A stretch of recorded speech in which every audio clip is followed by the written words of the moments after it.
Hello students, I am Ashish Kalia. Welcome to all of you my YouTube channel Mathematical Origins.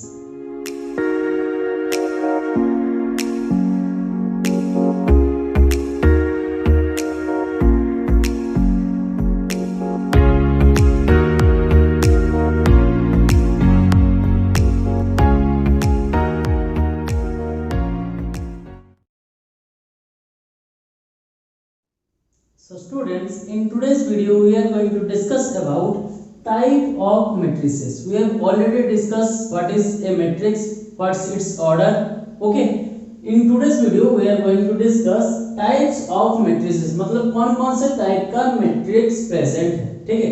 तो इसमें first type आ जाएगा आपका. The first one is row matrix. ठीक है. तो फर्स्ट टाइप हमारा आ जाएगा रो मैट्रिक्स. तो हम किस टाइप ऑफ मैट्रिक्स को रो मैट्रिक्स बोलेंगे? जिस मैट्रिक्स में ओनली वन रो प्रेजेंट होगा. ठीक है. तो ये इसका डेफिनेशन क्या हो जाएगा? The matrix having only one row is known as row matrix. तो रो मैट्रिक्स हम किसको बोलेंगे? जिस मैट्रिक्स के पास ओनली वन रो प्रेजेंट होगा उसको हम रो मैट्रिक्स बोलेंगे. क्लियर? अब इसका एक एग्जांपल ले लेते हैं. मान लीजिए मैं लिख लेता हूं a is equal to 1 2 and 3. तो देखिए इस मैट्रिक्स का ऑर्डर क्या बन जाएगा? हमारा ऑर्डर बन जाएगा कितना? 1/3. हाँ कि नहीं? नंबर ऑफ रो कितना है? 1. नंबर ऑफ कॉलम कितना है? 3. क्लियर? तो ये कौन सा मैट्रिक्स बन जाएगा? रो मैट्रिक्स बन जाएगा. ठीक है. वैसे ही हम और एक लिख सकते हैं b इज इक्वल टू 1 2 3 4. ठीक है. तो इस मैट्रिक्स का अगर हम ऑर्डर लिखेंगे, ऑर्डर क्या हो जाएगा? 1/4. देखिए नंबर ऑफ रो कितना हो गया? 1. नंबर ऑफ कॉलम कितना हो गया? 4. तो अगर नंबर ऑफ रो 1 है तो हम इसको क्या बोलेंगे? रो मैट्रिक्स बोलेंगे. क्लियर? वैसे ही मैं और एक मैट्रिक्स एग्जांपल दे सकता हूं. c इज इक्वल टू मान लीजिए -5. ठीक है. तो इस मैट्रिक्स का ऑर्डर क्या हो जाएगा? हमारा ऑर्डर हो जाएगा 1/1. हाँ कि नहीं? तो अगर यहाँ पे कितना, देखिए रो नंबर कितना है? 1 है. तो हम इसको क्या बोल सकते हैं? रो मैट्रिक्स बोल सकते हैं. क्लियर? समझ में आ गया? तो आइए देखते हैं second type of matrix, that is column matrix. ठीक है. फर्स्ट हम क्या पढ़े? Row matrix. अभी हम क्या पढ़ेंगे? Column matrix. अच्छा, रो मैट्रिक्स हम किसको बोलते हैं? जिसके पास ओनली वन रो प्रेजेंट होता है. सिमिलरली कॉलम मैट्रिक्स हम किसको बोलेंगे? जिसके पास ओनली वन कॉलम प्रेजेंट होगा. ठीक है. तो इसका डेफिनेशन क्या हो जाएगा? A matrix having only one column is known as column matrix. Clear? अच्छा, एग्जांपल ले लेते हैं. मान लीजिए एग्जांपल ले लेते हैं a इज इक्वल टू 1 2 3. ठीक है. तो ये मैट्रिक्स का ऑर्डर अगर हम लिखेंगे, ऑर्डर क्या हो जाएगा? देखिए कितना रो है? 1 2 एंड 3. तो ये हो जाएगा 3/1. यहाँ पे देखिए नंबर ऑफ कॉलम कितना है? 1 है. तो इसको हम क्या बोल सकते हैं? कॉलम मैट्रिक्स बोल सकते हैं. क्लियर? अच्छा, देखिए सेकंड में और एक एग्जांपल ले लेते हैं. 1 2 3 4 5. ठीक है. तो यहाँ पे ऑर्डर आपका क्या हो जाएगा? ऑर्डर ऑफ द मैट्रिक्स आपका क्या हो जाएगा? ये हो जाएगा आपका 5/1. ठीक है. तो नंबर ऑफ कॉलम कितना है? 1 है. तो इसको भी हम कॉलम मैट्रिक्स बोल सकते हैं. वैसे ही और एक अगर एग्जांपल ले लेंगे, c इज इक्वल टू 2. ठीक है. यहाँ पे ऑर्डर क्या हो जाएगा आपका? ऑर्डर हो जाएगा 1/1. तो देखिए नंबर ऑफ कॉलम कितना है? 1 है. तो इसको हम क्या बोल सकते हैं? कॉलम मैट्रिक्स बोल सकते हैं. क्लियर? सबको समझ में आ गया? अभी देखिए यहाँ पे अगर एक क्वेश्चन आ सकता है, write a matrix which is a row matrix as well as a column matrix. तो ऐसा एक मैट्रिक्स हमें लिखना है जो कि रो मैट्रिक्स भी होना चाहिए, कॉलम मैट्रिक्स भी होना चाहिए. क्लियर? अब रो मैट्रिक्स कब होता है? जब उसका नंबर ऑफ रो 1 होता है. कॉलम मैट्रिक्स कब होता है? जब उसका नंबर ऑफ कॉलम क्या होता है? 1 होता है. तो हम किस टाइप का मैट्रिक्स लिख सकते हैं? मान लीजिए मैं लिख दूंगा a इज इक्वल टू 3. ठीक है. तो यहाँ पे ऑर्डर क्या हो जाएगा? देखिए ऑर्डर हो जाएगा 1/1. तो नंबर ऑफ रो कितना है? 1 है. तो ये क्या बन जाएगा? एक रो मैट्रिक्स बन जाएगा. नंबर ऑफ कॉलम कितना है? 1 है. तो ये कॉलम मैट्रिक्स भी बन सकता है. ठीक है. तो इसी टाइप का बहुत सारे एग्जांपल लिख सकते हैं. ठीक है. समझ में आ गया? तो इस टाइप का क्वेश्चन भी आ सकता है. Clear? Row matrix column matrix समझ में आ गया? जिसको राइट डाउन करना है वो वीडियो पॉज करके राइट डाउन कर लीजिए. तो नेक्स्ट हम देखेंगे, ये हो गया row matrix and column matrix. Next आ जाएगा, नेक्स्ट जो मैट्रिक्स है उसको हम क्या बोलेंगे, स्क्वायर मैट्रिक्स। ठीक है, थर्ड में हम क्या डिस्कस करेंगे, स्क्वायर मैट्रिक्स। क्लियर, इसको अच्छे से समझिए क्योंकि ये वाला इंपॉर्टेंट क्वेश्चन है आपका। ठीक है, स्क्वायर मैट्रिक्स। अब देखिए स्क्वायर जनरली हम सब जानते हैं स्क्वायर। ठीक है, स्क्वायर का जो बेसिक प्रॉपर्टी है वो क्या है, उसका चार साइड्स क्या होता है, सेम होता है। ठीक है, एक quadrilateral having four sides equal is known as square, हम स्क्वायर बोल सकते हैं। क्लियर, जैसे ही स्क्वायर में क्या होता है, फोर साइड्स सेम होता है। अच्छा, स्क्वायर मैट्रिक्स में क्या हो जाएगा, number of row is equal to number of column हो जाएगा। तो हम कौन से मैट्रिक्स को स्क्वायर बोलेंगे, डेफिनेशन क्या हो जाएगा, a matrix having equal number of row and column is known as square matrix. तो यहाँ पे number of rows is equal to क्या हो जाएगा, नंबर ऑफ कॉलम्स बन जाएगा। क्लियर, ठीक है। तो स्क्वायर मैट्रिक्स हम किसको बोलेंगे, जहां पे number of row and number of column same होगा। एग्जांपल अगर ले लेते हैं, एग्जांपल फर्स्ट एग्जांपल में लिख लेता हूं 2 1 5 3 2 1 1 7 0 मान लीजिए ले लिया। तो ये जो मैट्रिक्स है इसका ऑर्डर हमें क्या मिल जाएगा, ऑर्डर हो जाएगा 3/3। तो देखिए नंबर ऑफ रो जितना है नंबर ऑफ कॉलम भी उतना ही है ना, तो ये क्या बन जाएगा, स्क्वायर मैट्रिक्स बन जाएगा। तो ये 3/3 स्क्वायर मैट्रिक्स है। वैसे ही मैं और एक एग्जांपल दे सकता हूं 2 1 5 6। ठीक है, यहाँ पे ऑर्डर हमारा क्या आ जाएगा, ऑर्डर हो जाएगा 2/2। ठीक है, number of row is equal to number of column है। ठीक है, अच्छा देखिए ये टाइप का मैट्रिक्स जो है A इज इक्वल टू 3 अगर मैं लेता हूँ, ऑर्डर कितना है यहाँ पे 1/1, ये भी एक स्क्वायर मैट्रिक्स बन सकता है ना, number of row is equal to number of column है। क्लियर, समझ में आ गया। तो जिस भी मैट्रिक्स में number of row is equal to number of column है उसको हम क्या बोलेंगे, स्क्वायर मैट्रिक्स बोलेंगे। यहीं पे ही एक क्वेश्चन अराइज हो सकता है कि क्वेश्चन आएगा आपको, write down a matrix which is a row matrix, a column matrix as well as a square matrix. तो रो मैट्रिक्स भी होना चाहिए, कॉलम मैट्रिक्स भी होना चाहिए, स्क्वायर मैट्रिक्स भी होना चाहिए। ठीक है, तो कुछ इस टाइप का मैट्रिक्स जो कि जिसमें ऑर्डर 1/1 है, ठीक है, वो क्या बन जाएगा, एक रो मैट्रिक्स भी बनेगा क्योंकि यहाँ पे नंबर ऑफ रो कितना है 1 है। एक कॉलम मैट्रिक्स भी बनेगा क्योंकि नंबर ऑफ कॉलम कितना है 1 है। Number of row is equal to number of column है, तो ये एक स्क्वायर मैट्रिक्स भी बन सकता है। क्लियर, तो इस टाइप का क्वेश्चन भी हमें आ सकता है। सबको समझ में आ गया, ठीक है। तो नेक्स्ट ये हो गया स्क्वायर मैट्रिक्स के बारे में हम डिस्कस करेंगे। अभी हम क्या देखेंगे, स्क्वायर मैट्रिक्स का थोड़ा जनरल रिप्रेजेंटेशन देखते हैं। तो हम क्या देखेंगे, general representation of A 3/3 square matrix देखेंगे। ठीक है, तो मैं यहाँ पे ले लेता हूँ, तो यहाँ पे क्या आ जाएगा A11 A12 A13 A21 A22 A23 A31 A32 A33। ये क्या हो जाएगा आपका, एक 3/3 स्क्वायर मैट्रिक्स का जनरल रिप्रेजेंटेशन हो जाएगा। हाँ कि नहीं, समझ में आ गया। अब देखिए क्या होता है, एक स्क्वायर में कितना डायगोनल्स होता है, टोटल 2 डायगोनल्स होता है ना। तो अगर इस कॉन्सेप्ट से यहाँ पे देखें तो यहाँ पे भी कितना होना चाहिए, 2 डायगोनल होना चाहिए। एक तो ये होना चाहिए, ये एक डायगोनल होना चाहिए, आगे नहीं, एक दूसरा डायगोनल ये आना चाहिए।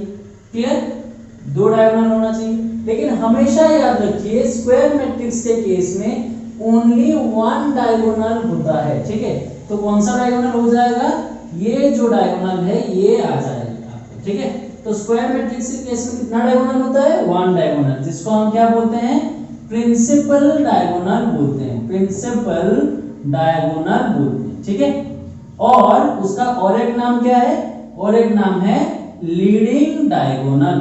ठीक है, लीडिंग डायगोनल। तो ये जो है ये इसको हम क्या बोलेंगे, प्रिंसिपल डायगोनल और लीडिंग डायगोनल बोलेंगे। क्लियर, एंड ये जो एलिमेंट है A11 A22 A33, ठीक है, ये जो एलिमेंट्स है ये क्या रिप्रेजेंट करते हैं, इनको हम बोलेंगे डायगोनल एलिमेंट। ये डायगोनल एलिमेंट्स को रिप्रेजेंट करते हैं। समझ में आ गया, ठीक है। तो स्क्वायर मैट्रिक्स के केस में ओनली 1 डायगोनल होता है जिसको हम बोलते हैं प्रिंसिपल डायगोनल और leading diagonal. Clear, and diagonal element A11 A22 A33 इस टाइप के फॉर्म में आता है। क्लियर, समझ में आ गया सबको। अभी देखिए हम क्या करते हैं, एक एलिमेंट का जनरल रिप्रेजेंटेशन हम क्या लेते हैं, ए आई जे लेते हैं ना, हाँ कि नहीं। यहाँ पे आई कुछ नंबर्स हो सकते हैं, जे कुछ नंबर्स हो सकते हैं, हाँ कि नहीं। लेकिन देखिए जब भी डायगोनल एलिमेंट्स का बात आता है, देखिए यहाँ पे क्या है 1 1 2 2 3 3, मतलब आई का वैल्यू जितना है जे का वैल्यू भी उतना हो जाएगा ना, हाँ कि नहीं, क्लियर। तो ए आई जे कब डायगोनल एलिमेंट्स को रिप्रेजेंट करेगा, for all i is equal to j. अगर आई का वैल्यू जे के साथ इक्वल हो जाए तो ए आई जे हमारा क्या रिप्रेजेंट करता है, ये डायगोनल एलिमेंट्स को रिप्रेजेंट करता है, ठीक है, डायगोनल एलिमेंट्स को रिप्रेजेंट करेगा। ये नोटिफिकेशन जानना इंपॉर्टेंट है, ठीक है, क्योंकि आगे जाके हम इसी को ही यूज करेंगे, ठीक है। तो अगर मान लीजिए i is not equal to j हो गया स्क्वायर मैट्रिक्स के केस में, तो क्या हो जाएगा, ए आई जे किसको रिप्रेजेंट करेगा, all the elements except diagonal element. लेकिन अगर i is equal to j हो जाए तो ए आई जे क्या रिप्रेजेंट करता है, ओनली डायगोनल एलिमेंट्स को रिप्रेजेंट करता है। क्लियर, सबको समझ में आ गया, ठीक है। तो स्क्वायर मैट्रिक्स के केस में हम क्या जाने, स्क्वायर मैट्रिक्स किस टाइप के मैट्रिक्स को बोलेंगे, जिस मैट्रिक्स में number of row is equal to number of column हो जाएगा। स्क्वायर मैट्रिक्स में डायगोनल का कॉन्सेप्ट आता है, जहां पे एक ही डायगोनल एग्जिस्ट करता है, जिसको हम क्या बोलते हैं, प्रिंसिपल डायगोनल और लीडिंग डायगोनल बोलते हैं। एंड डायगोनल एलिमेंट्स किस फॉर्म में होता है, डायगोनल एलिमेंट में i is equal to j होता है, जैसे 1 1 2 2 3 3 इस फॉर्म में आता है। क्लियर, तो जिन लोगों को लिखना है वो वीडियो पॉज करके लिख सकते हैं। तो नेक्स्ट आइए हम डिस्कस करते हैं the next matrix is diagonal matrix, ठीक है। देखिए अभी से जितना भी मैट्रिक्स हम डिस्कस करेंगे, पहला कंडीशन क्या होगा, वो एक स्क्वायर मैट्रिक्स होना चाहिए, ठीक है। तो डायगोनल मैट्रिक्स भी क्या होगा, एक स्क्वायर मैट्रिक्स होगा। स्क्वायर मैट्रिक्स का मतलब क्या है, number of row is equal to number of column होना चाहिए। क्लियर, तो हम कौन से टाइप के मैट्रिक्स को डायगोनल मैट्रिक्स बोलेंगे, या फिर डायगोनल मैट्रिक्स का डेफिनेशन क्या हो जाएगा, ए स्क्वायर मैट्रिक्स, पहले क्या हो जाएगा, a square matrix is said to be diagonal matrix if aij is equal to 0 for all I is not equal to j। ये आ जाएगा आपका कंडीशन, ठीक है। पहले तो डायगोनल मैट्रिक्स क्या होना चाहिए, एक स्क्वायर मैट्रिक्स होना चाहिए। क्लियर, ये समझ में आ गया आपको। और क्या बोल रहा है, डायगोनल मैट्रिक्स में क्या होना चाहिए, ए i j is equal to 0 होना चाहिए। मतलब ए आई जे किसको रिप्रेजेंट करता है, एलिमेंट्स को रिप्रेजेंट करता है। एलिमेंट्स कैसे होने चाहिए, 0 होने चाहिए। For all i is not equal to j, तो जब भी i not equal to j आ गया, मतलब क्या समझ जाना है, except diagonal elements. Diagonal elements का बात नहीं हो रहा है, डायगोनल एलिमेंट्स का जब भी बात होगा वहां पे क्या आ जाएगा, i is equal to j आ जाएगा। मतलब except the diagonal elements, all elements are 0। Clear, समझ में आ गया। एग्जांपल ले लेते हैं, तो एग्जांपल हम पहले ले लेते हैं, मान लीजिए 1 2 3 ले लिया, 0 0 0 0 0, ठीक है। तो ये एक डायगोनल मैट्रिक्स को रिप्रेजेंट करता है, जहां पे देखिए ये सब डायगोनल एलिमेंट्स है ना, तो डायगोनल एलिमेंट्स को छोड़ के और जितना भी एलिमेंट है, देखिए कैसा है, 0 है। तो ये एक 3/3 डायगोनल मैट्रिक्स है। क्लियर, समझ में आ गया। जब भी मैं बोलता हूँ एक्सेप्ट द डायगोनल एलिमेंट्स का मतलब क्या है, डायगोनल एलिमेंट्स को छोड़ के बाकी जितना भी एलिमेंट है मेरा 0 होना चाहिए। वैसे ही एक 2/2 का भी एग्जांपल ले लेते हैं, मान लीजिए 1 2 ले लिया, 0 0, ठीक है। तो ये 2/2 स्क्वायर मैट्रिक्स है, जहां पे देखिए डायगोनल एलिमेंट्स को छोड़ के बाकी एलिमेंट 0 है ना, तो इसको हम क्या बोल सकते हैं, डायगोनल मैट्रिक्स बोल सकते हैं। क्लियर, सबको समझ में आ गया, ठीक है। नेक्स्ट हम देखते हैं next type of matrix which is scalar matrix. Scalar matrix, clear. अब स्केलर मैट्रिक्स क्या है, स्केलर मैट्रिक्स में पहले क्या होना चाहिए, एक स्क्वायर मैट्रिक्स होना चाहिए। तो स्केलर मैट्रिक्स का डेफिनेशन क्या हो जाएगा, a square matrix is said to be scalar matrix, ठीक है। कब ये स्केलर मैट्रिक्स होगा, if aij is equal to 0 for all I not equal to j। पहला चीज क्या होना चाहिए, ए आई जे इक्वल टू 0 होना चाहिए for all i not equal to j. मतलब क्या है, एक्सेप्ट द डायगोनल एलिमेंट्स, सारा एलिमेंट्स क्या होना चाहिए, 0 होना चाहिए, जो कंडीशन हम ऑलरेडी डायगोनल मैट्रिक्स में देख चुके हैं। क्लियर। दूसरा कंडीशन वो क्या बोल रहा है, सेकंड कंडीशन क्या आ जाएगा, a i j is equal to some constant k for all i is equal to j. ठीक है, तो यहाँ पे क्या बोल रहा है, i is equal to j, मतलब किन एलिमेंट का बात आ रहा है, डायगोनल एलिमेंट का। डायगोनल एलिमेंट्स कैसे होने चाहिए, सम कांस्टेंट के होने चाहिए। ठीक है, तो एग्जांपल ले लेते हैं, तो एग्जांपल से बेटर अंडरस्टैंड हो जाएगा आपको। तो मान लीजिए a इज इक्वल टू हम ले लेते हैं 2 2 2 0 0 0 0 0 0। तो ये 3/3 कौन सा मैट्रिक्स आ जाएगा, स्केलर मैट्रिक्स। तो यहाँ पे देखिए एक्सेप्ट द डायगोनल एलिमेंट, सारा एलिमेंट 0 है ना। क्लियर। लेकिन देखिए डायगोनल एलिमेंट्स किस टाइप के फॉर्म में है, देखिए सारा क्या है, सेम है। तो अगर k का वैल्यू मैं 2 लेता हूं तो सारा डायगोनल एलिमेंट्स क्या आना चाहिए, 2 आना चाहिए। क्लियर। वैसे ही b एक ले लेते हैं, मान लीजिए 3 3 0 0, ये 2/2 स्केलर मैट्रिक्स ले रहे हैं जहां पे डायगोनल एलिमेंट को छोड़ के सारा एलिमेंट 0 है। मतलब पहला कंडीशन सैटिस्फाई हो रहा है। सेकंड कंडीशन क्या बोल रहा है, डायगोनल एलिमेंट क्या होना चाहिए, k होना चाहिए, सम कांस्टेंट k। तो अगर k का वैल्यू 3 हो जाएगा तो यहाँ पे क्या आ जाएगा, 3 आ जाएगा। तो आपको डिफरेंस पता चल रहा है ना, डायगोनल एंड स्केलर मैट्रिक्स में डिफरेंस क्या है। डायगोनल मैट्रिक्स क्या बोलता है, डायगोनल एलिमेंट को छोड़ के सारा एलिमेंट 0 होना चाहिए। लेकिन देखिए डायगोनल एलिमेंट्स के बारे में कोई बात नहीं है कि सेम होगा, डिफरेंट होगा या कुछ वैल्यू होगा, उसके बारे में कोई बात नहीं है। या तो सेम हो सकता है या फिर डिफरेंट भी हो सकता है, जैसे हम यहाँ पे लिखा है। क्लियर। स्केलर मैट्रिक्स में क्या है, और एक कंडीशन जुड़ गया, ऑल डायगोनल एलिमेंट्स क्या होना चाहिए, सेम होना चाहिए। समझ में आया।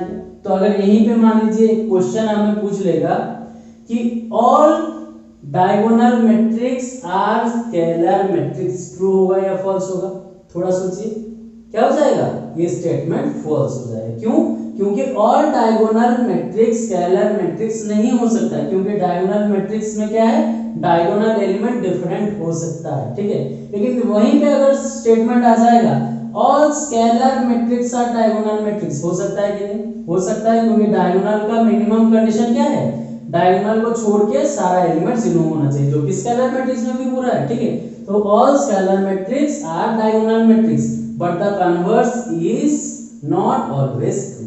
क्लियर, समझ में आ गया।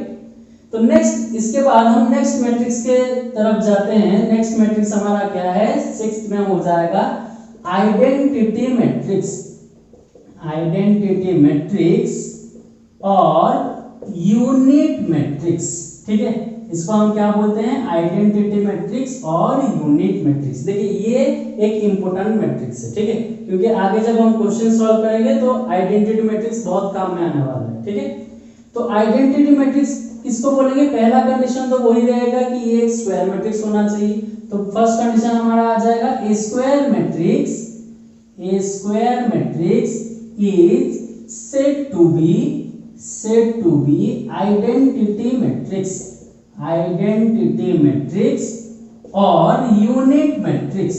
ठीक है, आइडेंटिटी मैट्रिक्स और यूनिट मैट्रिक्स इफ कंडीशन क्या आ जाएगा, फर्स्ट कंडीशन हमारा हो जाएगा a i j is equal to 0 for all i not equal to j. इसका मतलब क्या है, एक्सेप्ट द डायगोनल एलिमेंट, सारा एलिमेंट क्या होना चाहिए, 0 होना चाहिए।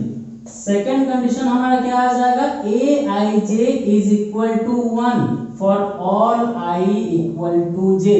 मतलब वो क्या बोल रहा है, जितना भी आई इक्वल टू जे मतलब डायगोनल एलिमेंट्स का बात आ रहा है, तो डायगोनल एलिमेंट्स कैसे होने चाहिए, 1 होने चाहिए। क्लियर। एक सिंपल सा एग्जांपल ले लेते हैं, a इज इक्वल टू अगर मैं लिखता हूं 1 1 1 0 0 0 0 0 एंड 0, तो देखिए यहाँ पे कैसा है, डायगोनल एलिमेंट्स कैसे हैं, 1 है सारे, एक्सेप्ट डायगोनल एलिमेंट सारा एलिमेंट 0 है। तो ये किसका एग्जांपल है, आइडेंटिटी मैट्रिक्स का एग्जांपल है। क्लियर है। एक 2x2 आइडेंटिटी मैट्रिक्स ले लेते हैं 1 1 0 0। ठीक है, यहाँ पे भी देखिए डायगोनल एलिमेंट्स क्या है, मेरा 1 1 है, बाद बाकी एलिमेंट 0 है। क्लियर। तो ये तीनों मैट्रिक्स को कंपेयर करते हैं हम। पहले हम क्या डिस्कस किए, डायगोनल मैट्रिक्स, जहां पे वो क्या बोल रहा है, सारा डायगोनल एक्सेप्ट डायगोनल एलिमेंट, सारा एलिमेंट जीरो होने चाहिए। क्लियर। जब स्केलर मैट्रिक्स आ गया और एक कंडीशन जुड़ गया, कंडीशन क्या जुड़ गया उसके साथ, प्रीवियस कंडीशन के साथ एक कंडीशन जुड़ गया, यहाँ पे डायगोनल एलिमेंट सेम होने चाहिए, चाहे आप 1 ले लीजिए, चाहे आप -1 ले लीजिए, चाहे आप 5 ले लीजिए, जो लेना है, लेकिन डायगोनल एलिमेंट हमेशा क्या होना चाहिए, सेम होने चाहिए। क्लियर। जो थर्ड डिस्कस किया आइडेंटिटी मैट्रिक्स, उसमें क्या हो गया, ये कंडीशन को और थोड़ा मॉडिफाई कर दिए, इसमें क्या हो जाएगा, ऑल डायगोनल एलिमेंट्स जो भी होगा कोई एक ही वैल्यू होना चाहिए, लेकिन यहाँ पे और थोड़ा पर्टिकुलर कर दे रहा है, डायगोनल एलिमेंट क्या होना चाहिए, सिर्फ एंड सिर्फ 1 होना चाहिए। क्लियर। तो यहीं पे अगर क्वेश्चन पूछेगा all identity matrix are scalar matrix, true और फॉल्स, क्या होगा, ट्रू होगा, क्योंकि आइडेंटिटी मैट्रिक्स में क्या है, डायगोनल एलिमेंट क्या है, 1 1 है, जो कि स्केलर मैट्रिक्स का कंडीशन सेटिस्फाई कर रहा है कि नहीं। स्केलर मैट्रिक्स क्या बोलता है, डायगोनल एलिमेंट सेम होने चाहिए, यहाँ पे सेम है, तो all identity matrix are scalar matrix हो जाएगा। लेकिन the converse is not always true, और स्केलर मैट्रिक्स आइडेंटिटी मैट्रिक्स नहीं हो सकता हमेशा। ठीक है, अगर 1 होगा तभी होगा, 1 अगर नहीं होगा तो कोई दूसरा मैट्रिक्स मिल जाएगा। क्लियर, समझ में आ गया सबको। ठीक है, तो आइडेंटिटी मैट्रिक्स सबसे ज्यादा इंपॉर्टेंट है, हम जब आगे जाके एडिशन सब्सट्रैक्शन करेंगे वहां पे आइडेंटिटी मैट्रिक्स का बहुत यूज आ जाएगा। ठीक है। अच्छा, और एक बात, आइडेंटिटी मैट्रिक्स को और भी कैसे रिप्रेजेंट किया जाता है, ये तो हम ए बी लिख के रिप्रेजेंट कर लिए, हाँ कि नहीं। आइडेंटिटी मैट्रिक्स को कैपिटल आई से भी रिप्रेजेंट किया जाता है। ठीक है, तो हम यहाँ पे एक पॉइंट ऐड कर लेते हैं, identity matrix are, identity matrices, ठीक है, प्लूरल फॉर्म आ जाएगा ना, matrices are represented by capital I. किससे रिप्रेजेंट करते हैं हम, कैपिटल आई से रिप्रेजेंट करते हैं। आइडेंटिटी मैट्रिक्स है, इनिशियल क्या है, आई है, इसीलिए कैपिटल आई से भी रिप्रेजेंट करते हैं। ठीक है, तो आपको क्या हो जाएगा, क्वेश्चन में कभी कभी आपको मिल जाएगा I2, I2 मतलब क्या है, आइडेंटिटी मैट्रिक्स ऑफ ऑर्डर 2, तो हम क्या लिख देंगे 1 0 0 1 ऐसे लिख लेंगे। क्लियर। कभी कभी क्वेश्चन में आपको मिल जाएगा I3, मतलब क्या है, आइडेंटिटी मैट्रिक्स ऑफ ऑर्डर 3, तो आपको क्या आ जाएगा 1 0 0 0 1 0 0 0 1, ये मैट्रिक्स आ जाएगा। क्लियर, इसको आपको थोड़ा ध्यान रखना पड़ेगा। क्लियर, समझ में आ गया।